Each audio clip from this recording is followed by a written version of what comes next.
Welcome to Kick It Up a Notch, hosted by Megan and Jenny. We're here to bring you lively conversations, inspiring stories, and a little bit of everything in between. Whether it's life, business, or just a good laugh, we're turning up the energy and diving into what makes life extraordinary. Let's kick it up a notch.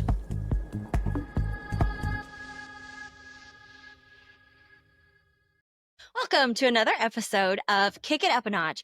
I'm Megan Thomas, and again, my co-host Jenny McBride is out. We just cannot seem to get our schedules together. But we are here again with a highly requested return for a third time, Alicia Venson. We are the best realtors in Evansville, Indiana, also entrepreneurs, and you know what? We're just crazy fun gals. So we are so glad to have you back for another episode. Make sure you check out our past episodes, and please listen, follow, and subscribe where you get all of your podcasts. Thank you for being here. This is going to be another groundbreaking episode. We are going to start off with some fairly adult information, some adult content. So first of all, thank you, Alicia, for being back once again since you were so highly demanded. I'm honored that I am so highly demanded that I'm back for a third time. Third time. And Jenny's not canceled us yet, so we're going to keep going. Poor Miss Jenny, she's super, super busy. So you know what? We're going to keep this train rolling, and we will eventually have a train wreck, or it just keeps going. I was going to say other guests, but I like that too. We are the best conductors of the Hot Mess Express, I think. And I'm sorry, I look homeless today. So let's start off with Miss Alicia. You said 2 years ago, you became a first-time home buyer. Bum, bum, bum. So that situation was a little bit different from you than some of our other first-time home buyers because, like we said, you'd been working in real estate for 2 years, so you got to know the process, you got to understand buying, you knew all that from listening to us and everything. But what are some things that you could still share with some other first-time home buyers out there? Because single women buying home for the first time are my favorite buyers. What would you share with them? What would I share with them? Well, it is very nerve-wracking and scary because you are making a big decision for yourself and your kids. So it's not a light decision to be able to do. And again, it's hard for me to talk about it because and not that first-time home buyers won't have a full team behind them because they'll have their realtor and their realtor's team or whoever, but I already had that. You came in with a lot of pre-known knowledge. Yeah. That would help a lot of first-time home buyers. So home buyers, don't be scared to go ahead and already start talking. Yeah, even if you don't have, this is a goal for you and this is something you want to do, fine. Talk to realtors. Don't talk to one. That doesn't mean the first one you talk to you connect with. Talk to several realtors if you need to and just get a connection with someone.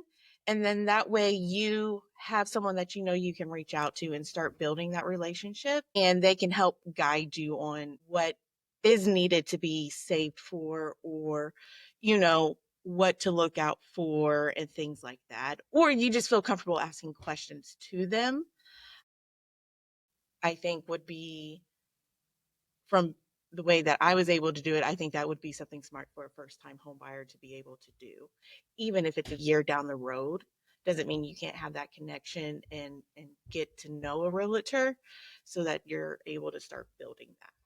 I think that's what has to be really tough too, is because, you are researching a lot of stuff. You're hearing from parents, friends, loved ones, and then you go to this stranger who says they are an expert. And like we know with any profession, there are good, there are bad, there are some that are unfortunate. Everyone's got a good realtor story and a bad realtor story. And then you want to be able to trust this expert, but like you just met them. So having that relationship beforehand, or again, coming in and meeting with them, talking with them, asking questions, like you said, even if you aren't quite ready yet, to build that relationship. So with you getting your first house, Alicia, I'm sure you had a list of things you wanted because as you mentioned, you were moving with your 3 children. Did that house have everything on your list that you wanted? Yes. Okay. Well, so not going into what our next thing is. You're super lucky. Like it had, I guess I shouldn't have said it had everything that you wanted. Did you have to compromise on anything? Yes, there was things I had to compromise on, but so my list, there's things that you want in a home and it has to have it. There's things you want, but you're compromise on. And then, so it had the rooms that I needed and the bathrooms I needed. And I can say that my list was probably smaller than most on what I needed just because, how do I want to say it? I just don't live very large or extravagant. So, like, enough bedrooms for the kids and I have 2 girls, so that's 3 girls and 1 boy in a house, so definitely more than 1 bathroom is what we needed, and those were things that I would not budge on. Bathrooms were Yeah, non-negotiable for you. non-negotiable. So, I can't say it was the first house I looked at, but we looked at a few houses that were the 3 bedrooms and 2 baths that I just would not budge on, and then I had to break it down to this area or this area, this size yard, was there enough parking here? And things like that. The daily functioning stuff, Yes. not necessarily if the house was updated or had the No. backsplash you wanted. And a big thing with first time, this is any home buyer, but especially first time home buyers, I'm noticing they are having to pay a little bit more, which I totally, totally get. That is just the new normal though. Internet, TV shows, family, just high expectations, I think do get into some first time home buyers' heads that you're looking for a unicorn. You're a first time home buyer, so very, very rare is that going to be the house you are in forever. That house is hopefully going to be a stepping stone to get to your next house with equity and just knowledge in life and getting more income and things like that. But we have a lot of first time home buyers who think they need everything on their list for their first home. And it goes back to exactly of that. I am not negotiating on this thing. So the bathroom's non-negotiable. That means some of the other stuff is going to have to become negotiable. I always tell buyers all the time, you can be picky. You can't be picky and unrealistic. It's just not going to work out. And no matter how many ways you spin it, buyers have 3 choices. When they are buying, you get to pick 2, and that third one becomes your compromise, and that's price, location, and condition. So, perfect example of if you do get the benefit of having multiple houses that meet that list, then going into the everyday life stuff, parking, because you knew like with the kids and multiple people. I'm very, very smart. Yard size, very, very smart. Locations, things you cannot change about a house. So those are really, really good things. But that is something I would like. It stinks because you're so excited and you have this picture in your head of exactly how you want your house to look. When you get into a house, you're going to make it your own. But the reality of you getting your third step house in your first house is something that I've noticed from a lot of buyers. And I get you're paying more, but it just kind of becomes the new normal. So going with paying more, budgeting for a house, not going into like the expenses of home ownership, but there's a word a lot of people use and it's called house poor. So what did you feel about that, Alicia? Because again, you weren't just moving for yourself, you were moving you and your kids. Yes. So so whenever I was saving and I knew saving for a down payment that I would need to save more than just whatever was going to be expected for my down payment because I'm going to need a little bit of extra funds. And just living in an apartment, dishwasher breaks or you have to call because the plumbing's messed up. In an apartment, that's great. You call maintenance, they come and fix it. But that's also going to happen in my home eventually. Something's going to happen. And now that expense is going to be on me. And it can even happen the first day you move in. You go to flush the toilet and it overflows. So it's just, in my mind, I knew I was going to be more comfortable saving more and having extra on the side for whenever or in case that happens. In my mind, even though I lived in an apartment, I always had a month's worth of bills in a savings account so that if anything happened, I blew a tire, I could pull from that fund. And it's not going to come out of my checking account that I use for daily things or whatever.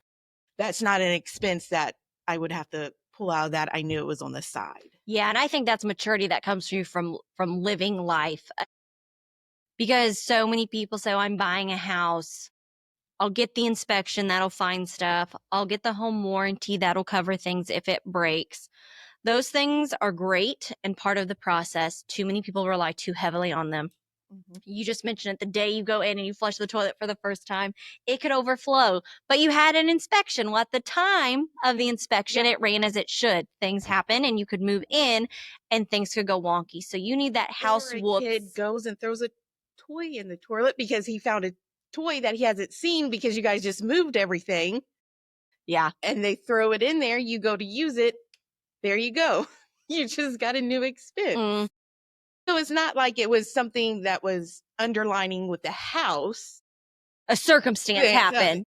You know, Yeah. a moving truck backs into your front porch and knocks it down, or your You're moving cutting truck. grass and a rock hits the window. Great. That's a good one. That's a good one. You know, so many people are like, they focus on the things that they think they can control. As taking on this new responsibility, it's really tough to explain, look, that's part of home ownership now. There's a lot of risk. It's so worth it. No risk outweighs that reward of being a homeowner. Outside of becoming a homeowner, buying a house, life still happens.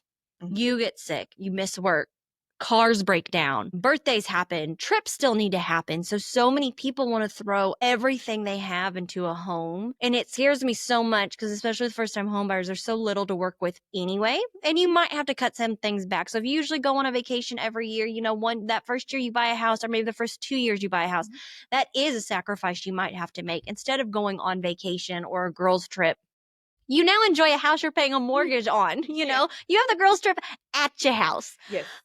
Things like that, you know, instead of buying other things, you know, you do have to make those compromises.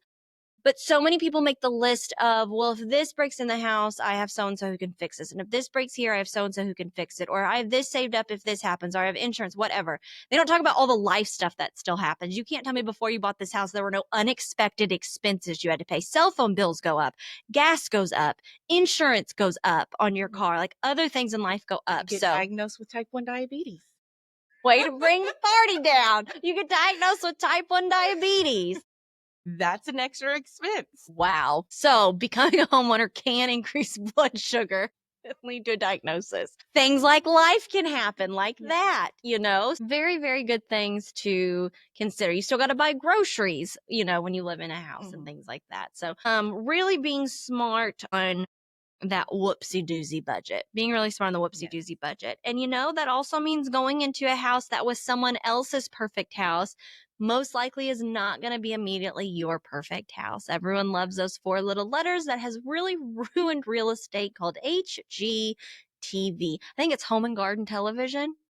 Not one gardening show on there. Not one gardening show. Anywho, and that's a big guess, but I would say that's my final answer on if you want to be a millionaire. HGTV, I think it's Home and Garden Television.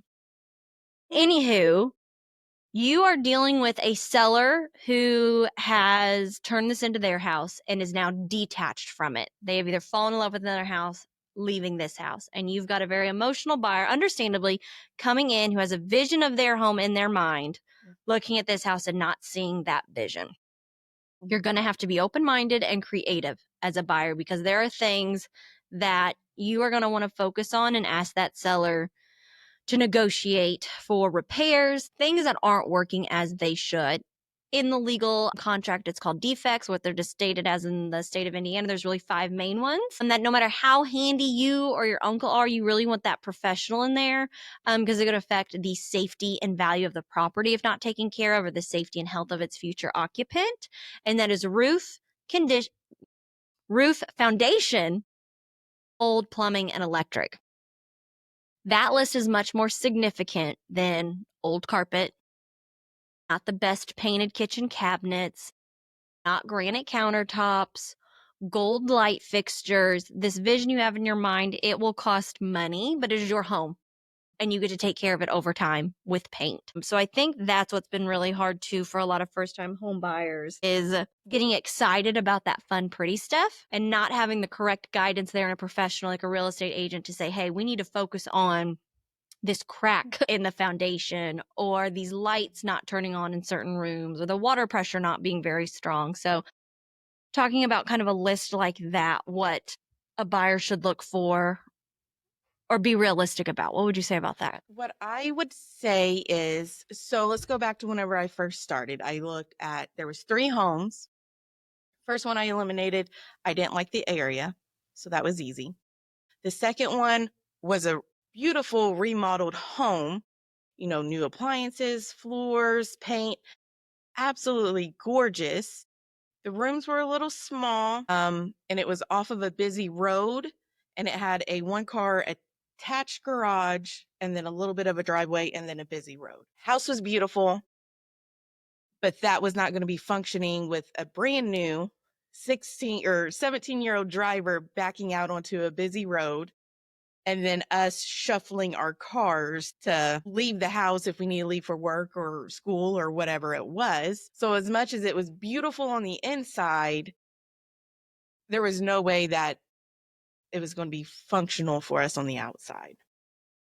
And then my third home, and the home that I bought, it was farther out than what I wanted, like farther out of town, but it had 3 bedrooms, which I needed, and 2.5 bathrooms, which gave each of us our own bathroom. So our own more additional personal space, a big driveway, several parking spots. The inside wasn't horrible, but it wasn't the greatest of conditions. The owners were smokers, so it smelled. Ceilings were yellow. Things that were white were yellow. And so looking at it, I'm like, this is the space we need. We're going to be happy here in this space. Just there's going to be things that I want to do and need to do because it didn't smell great. If you're not a smoker and you go into some smoking place, like it's just an awful smell. So I knew we couldn't just clean and get that smell out. There was carpet in there. So I knew the carpet was going to have to come up. Walls needed to be painted, a bunch of scrubbing, and all ceilings had to be repainted. So I had to decide what was going to work best for us, and for us to function, and what was going to work with my budget. And also that house had a big garage in the back that was basically falling down.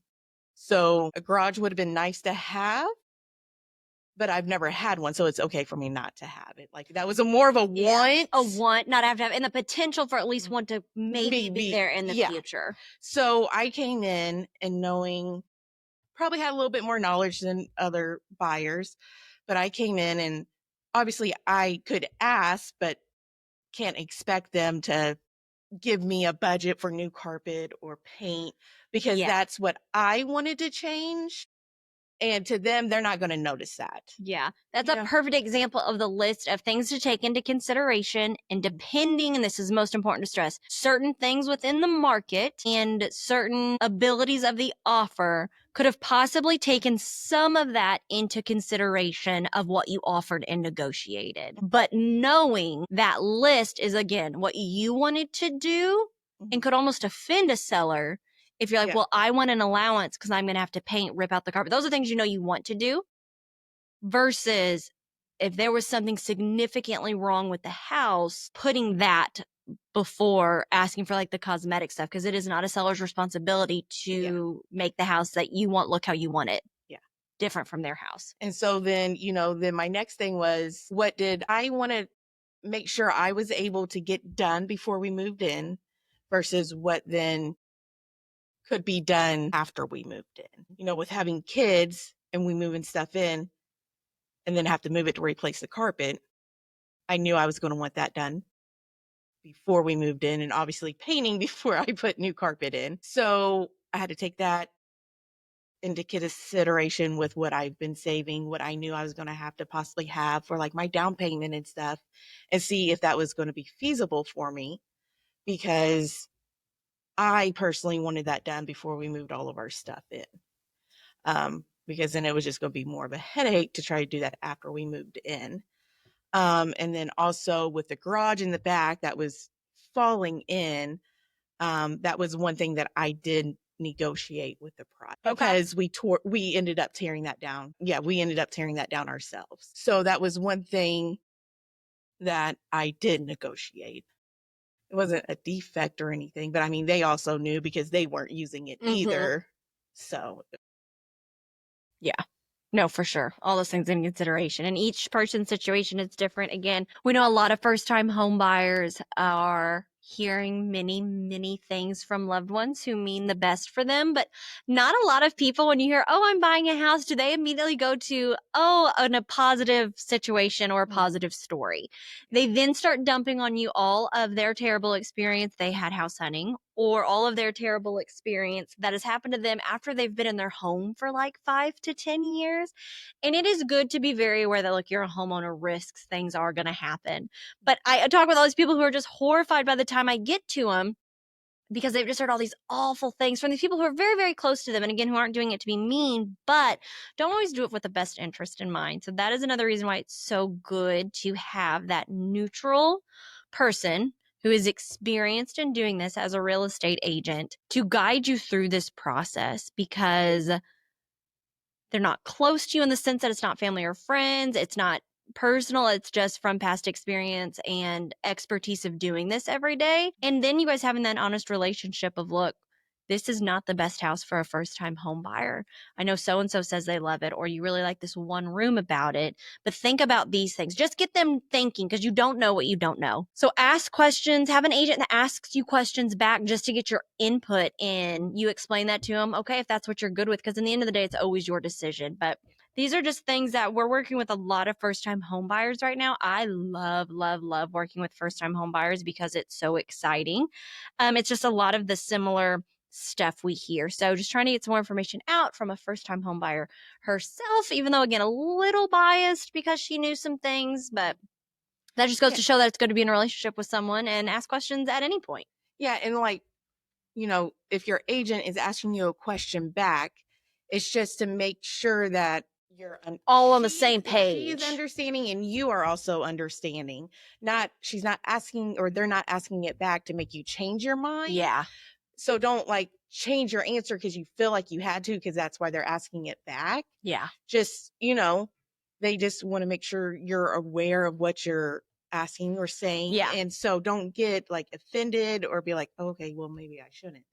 And to question yourself, So, having an agent that you set that expectation that, look, I'm going to be asking a lot of questions to understand, coming from curiosity, not because what you've told me is wrong or I don't agree with it. And I do think some agents are scared to do that because they think it will mean something and they just take their client's word for it. But if you really sat down with your client and they tell you A, B, and C, and then they are acting differently or saying something differently in a house that was nowhere near what they wanted on their list, you as a professional need to stand up and say, look, what's going on here? Totally different from what we talked about. Help me understand why we changed direction so much. Like the main, okay, so I tell you, I want to find a 3-bedroom, 2-bath house. Because I know you have 3 kids. Attached garage, whatever, I don't need a huge house, but I don't want a tiny one.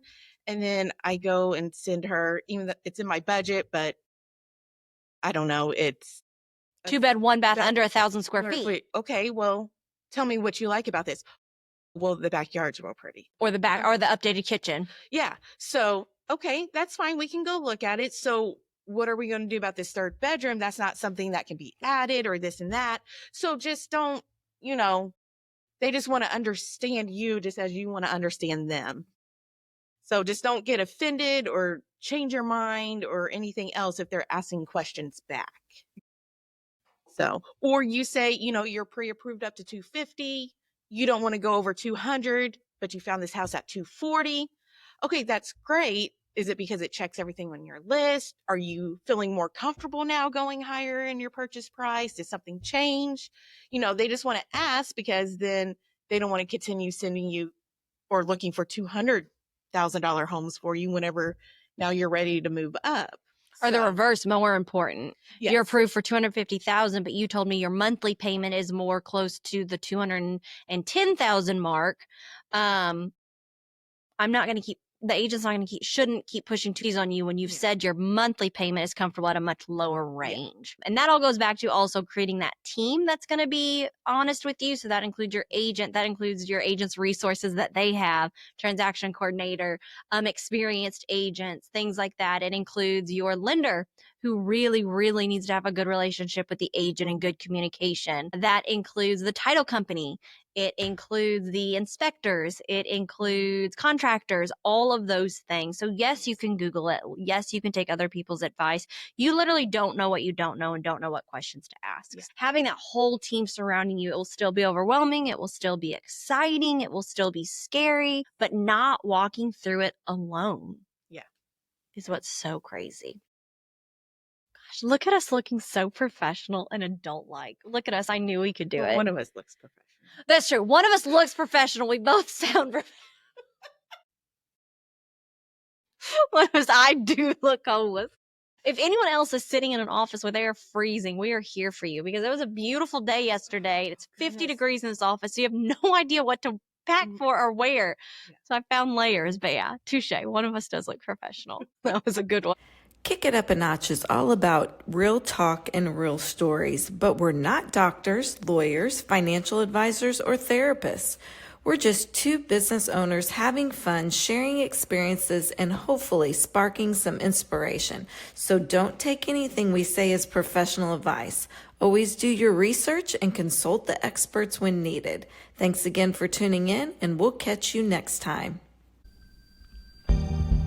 Thanks for tuning in to Kick It Up a Notch. If you enjoyed today's episode, don't forget to subscribe, leave a review, and share it with your friends.